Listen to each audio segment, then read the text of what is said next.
Tá rolando uma treta aqui a respeito do iFood e Uber com o governo do Brasil, tá rolando um bafafá aí a respeito de uma nova proposta para poder incluírem esses entregadores no modelo CLT. E o que é mais engraçado é que o iFood ele apoia esse modelo de trabalho, tem até uma nota explicando o modelo. Eu vou falar da nota, mas antes eu quero contar para vocês um pouco como que era o passado, a vida pré-iFood e a vida pré-Uber. Há não muito tempo atrás, uns 15 anos mais ou menos, né, era super comum a gente pegar um táxi para ir de um ponto a outro. Então eu vou para o aeroporto, por exemplo, estou na minha casa, pego o táxi e vou até o aeroporto, né, coloco as malas no carro, enfim. O grande ganho era o conforto de ter o carro e um motorista para poder te levar de um ponto a outro. Antigamente funcionava super bem, porém era muito caro. É muito caro pegar um táxi para ir para qualquer lugar. Se dentro da cidade já era caríssimo, imagina indo para algum lugar tipo aeroporto. Naquela época, só para vocês terem uma ideia, para eu pegar o táxi para me deslocar da minha casa até o aeroporto, eu pagava cerca de 35% do salário mínimo naquela época, para fazer um trajeto. Se a gente fizer os cálculos de hoje, o salário mínimo está 1.400 mais ou menos, vezes 35%, a gente está falando de quase R$500. Então pensa assim, você iria da sua casa até o aeroporto pagando um trajeto apenas R$500? É muita coisa. E além disso, eu também me lembro que existiam taxistas, obviamente, eu não estou aqui para falar mal de nenhuma categoria, eu estou só explicando o que eu passava naquela época, beleza? Também durante aquela época era super comum a gente ter serviços muito ruins de taxistas, porque era só aquela forma de transporte que a gente tinha. Sendo assim, era muito comum a gente pegar o contato do taxista e ele ser o nosso taxista particular. Sempre quando a gente precisava fazer algum desses trajetos, a gente ligava para eles, né, aquelas pessoas que a gente mais tinha afinidade e dirigiam bem, e ligava para eles caso precisasse ir para algum lugar, normalmente fazia um preço mais camarada também. E aí, por conta de ter muito serviço ruim, uma demanda extremamente limitada e ser muito caro, e aí que entra o Uber, né? Quando o Uber começou no Brasil, teve treta para tudo quanto é lado, porque o serviço ele era muito melhor e muito mais barato do que aquele que já estava presente na época, né? Com os taxistas.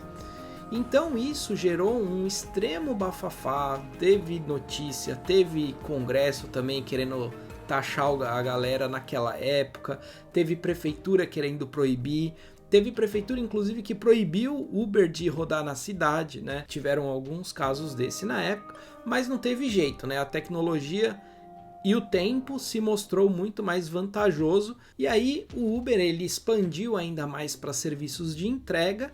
E aí ele acabou concorrendo um pouco com o iFood também, que tinha um modelo mais ou menos no mesmo naipe. Então isso facilitou que outras pessoas utilizassem esses meios para também ganhar um dinheirinho extra. Então durante aquela época existiam muitas pessoas que trabalhavam durante a semana e no fim de semana faziam esse bico para poder ganhar mais. Esse foi um modelo que inclusive ajudou muitas famílias durante a pandemia em 2020. Muitas pessoas foram demitidas, foram desligadas, teve layoff, enfim. Então, esse foi o único meio que as pessoas viram para poder trabalhar. Logo, esse modelo foi muito importante para que muitas famílias mantivessem o seu sustento. Agora, qual que é a proposta? A proposta é criar um modelo de CLT com taxação de previdência social e etc., nesses entregadores. O que pode parecer positivo, na verdade vai ser algo super negativo, porque você vai começar a burocratizar todo esse processo de entrega de comida, além também de encarecer ele, porque vai ter um governo aí tirando fatia dessa entrega. Agora, olha só o que o iFood postou anteontem. Aqui na notícia ele fala que apoia a regulamentação desses aplicativos, né, dos entregadores. O acordo ainda depende de mudanças do modelo por conta da inclusão previdenciária.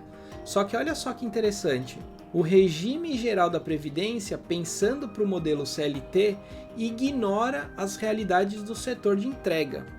90% dos entregadores que trabalham, eles possuem, em média, 90 horas de trabalho por mês e utilizam a plataforma para complementar a renda. Ou seja, esses entregadores eles iriam contribuir com uma parcela mínima para a Previdência Social, só que esse valor ele não seria usufruído no futuro. E isso, inclusive, é uma coisa que a própria notícia fala. Olha só, se tributados, esses trabalhadores não atingirão o piso de contribuição necessário para a inclusão na Previdência Social. Apenas 7% dos entregadores terão direitos ao seguro da Previdência, evidenciando o fracasso da proposta. Ou seja, 100% dos entregadores contribuiriam, mas uma pequena parcela teria os benefícios. E aí eu te pergunto, sabe para onde que vai esse dinheiro excedente? Exatamente, para o bolso do governo, e você não vai ver ele. E isso sem falar que esses entregadores eles também vão ter contribuição sindical, vão ter desconto de 1 milhão de coisas que tem na CLT, enfim, vão ser muitos descontos.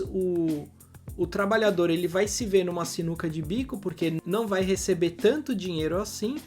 Segundo, vai encarecer o produto final, então as entregas vão ficar muito mais caras do que já estão. E terceiro, apenas o governo vai se beneficiar, né? Então é aquela velha história, é arrebentar com o trabalhador enquanto o Estado fica cada vez mais gordo e gastando a rodo.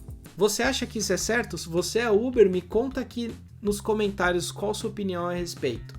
Um abraço e até o próximo vídeo. Valeu!